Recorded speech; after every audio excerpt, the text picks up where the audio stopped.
నమస్తే దైవత్వం ఛానల్ కి స్వాగతం. మనలో ఉన్న ధర్మ సందేహాలు నివృత్తి చేసుకోవడానికి ఈ రోజు మనతో పాటు ఉన్నారు ప్రముఖ ప్రఖ్యాత జ్యోతిష్య, వాస్తు, సంఖ్య, ఆగమ, ఖగోళ, గణిత, వేద స్మార్త, ధర్మశాస్త్ర పండితులు, భారత ప్రభుత్వ ఆమోద గణిత పంచాంగకర్త, బ్రహ్మశ్రీ డాక్టర్ నాయకంటి మల్లికార్జున శర్మ గురువు గారు ఉన్నారు. వారితో మాట్లాడి మనలోని ధర్మ సందేహాలన్నిటికీ కూడా సమాధానాలు అడిగి తెలుసుకుందాం. నమస్కారం గురుగారు. నమస్కారం. గురుగారు, పూర్వ జన్మలో జరిగిన పాపాలు పుణ్యాలు కానీ ఈ జన్మలో మనల్ని వెంటాడుతూ ఉంటాయి అంటూ ఉంటారు చాలా మంది.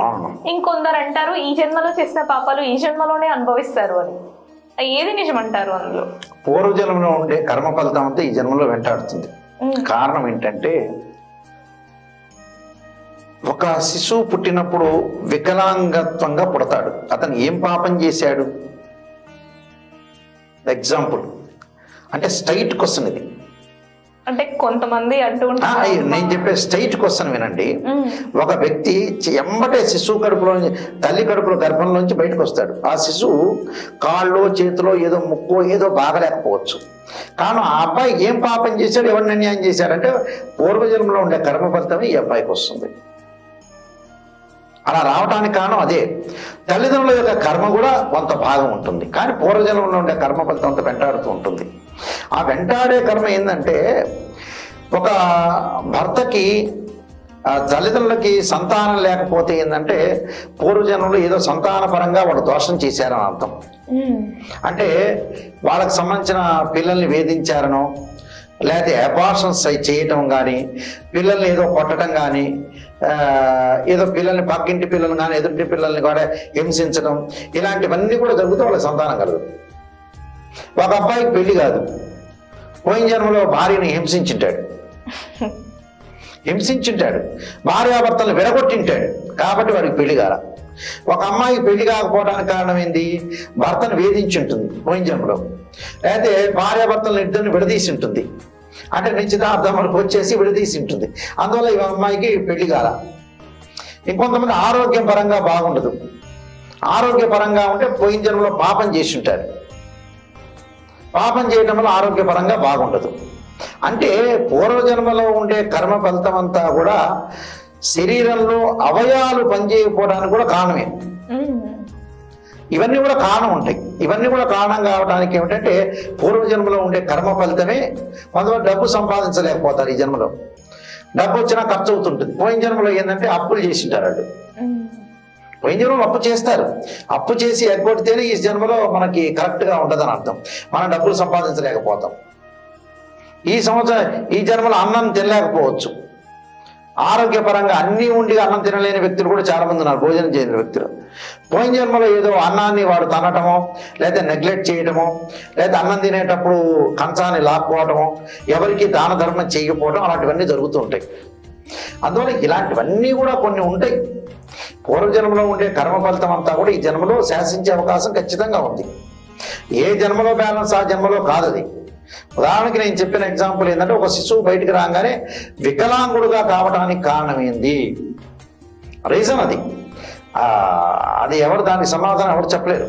అది కారణం ఏంటంటే పూర్వజన్మలో ఉండే కర్మ ఫలితమే అలా వస్తుంది.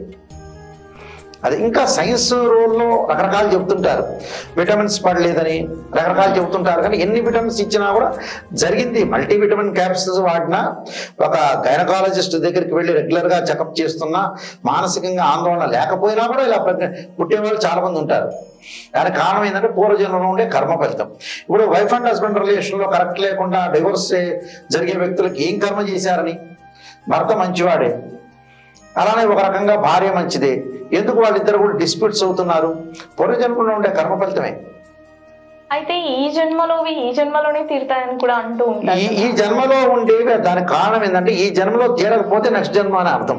తీరకపోతే ఈ జన్మలో తీరతాయో తీరలో, అనుభవించడమో లేదో. కొంతమంది అనుభవిస్తుంటారు మానసికంగా. మానసికంగా అనుభవం అంటే, ఒక భార్య భర్తను చేసుకుంటుంది, భర్త హెరాస్మెంట్ చేస్తాడు, వ్యసనపరుడు. ఆమె ఈ జన్మలో వాడితో అనుభవించడమే సరిపోతుంది. అదే ఇంకా అనుభవించడం. పిల్లలు తల్లిదండ్రులు కొడుకులకి కూడు పెట్టరు, అన్నం పెట్టరు. అన్నం పెట్టకపోవడానికి కారణం ఏంది? ఏది కూడా అన్నం పెట్టకపోవడానికి కారణం ఏంటంటే పోయిన జన్మలో వీళ్ళు తండ్రికి అన్నం పెట్టకపోవడం కారణం, వీళ్ళు తల్లిదండ్రులను సరిగా చూడకపోవడం కారణం. ఇలాంటివన్నీ కూడా పూర్వజన్మలో ఉండే కర్మ ఫలితం అంతా కూడా వేధిస్తూ ఉంటుంది. గ్రహాల రూపంలో పీడించడం అనేది గ్యారంటీగా జరుగుతుంది. ఒక వ్యక్తి మనం ఏం చెప్పినా వినడు. సమాజంలో చాలా మంది ఉన్నారు అలాగా, ఏం చెప్పినా వినకుండా మొండి వాళ్ళు వ్యక్తులు ఉన్నారు. అంత నాలెడ్జ్. ఇప్పుడు హైదరాబాద్ సిటీలో 50 ఏళ్ళు ఉన్న వ్యక్తి కూడా కోటి తెలియని వాళ్ళు చాలా మంది ఉన్నారు. ఎందుకంటే అంత నాలెడ్జ్ గెయిన్ చేయలేకపోతారు వీళ్ళు. ఒక వ్యక్తిని మనం అనకూడదు, తిట్టకూడదు అనే ఆలోచన ఉంటుంది జనాలకి. సమాజాన్ని కొన్ని లాక్స్ ఆఫ్ పీపుల్ మనం చూసుకుంటే కొంతమందికి ఏమిటంటే ఒక వ్యక్తిని తిడుతుంటారు, ఒక వ్యక్తిని ఊరికినే కామెంట్ చేస్తుంటారు, ఒక వ్యక్తిని అంటూ ఉంటారు. పొద్దుగులాడికి అదే పని లేకుండా. అది ఎందుకు వస్తుంది అనుకుంటున్నారు? ఇందుకే సమాజంలో ఏంటంటే బ్రెయిన్ మెచ్యూరిటీ కాకపోవడం మెయిన్ దోషం. అది బుధుడి వల్ల వస్తుంది, చంద్రుడి వల్ల వస్తుంది. అవన్నీ కూడా ఏంటంటే సిస్టమ్, మనం ఉండే వాతావరణము, పెరిగిన వాతావరణం, ఇంట్లో యొక్క వాతావరణాన్ని కూడా మనం క్యాలిక్యులేషన్ చేయాలి. జన్మతా పుట్టినవి కూడా కొన్ని వస్తూ ఉంటాయి. ఇలాంటివన్నీ కూడా నెంబర్ ఆఫ్ క్యాలిక్యులేషన్ చేస్తే మనిషి. చాలా సంతోషం గురువు గారు, సర్వే జనా సుఖినో భవంతు. మాకు ఎన్నో తెలియని విషయాలను తెలియజేశారు. చాలా సంతోషం. తప్పకుండా. Thank you so much.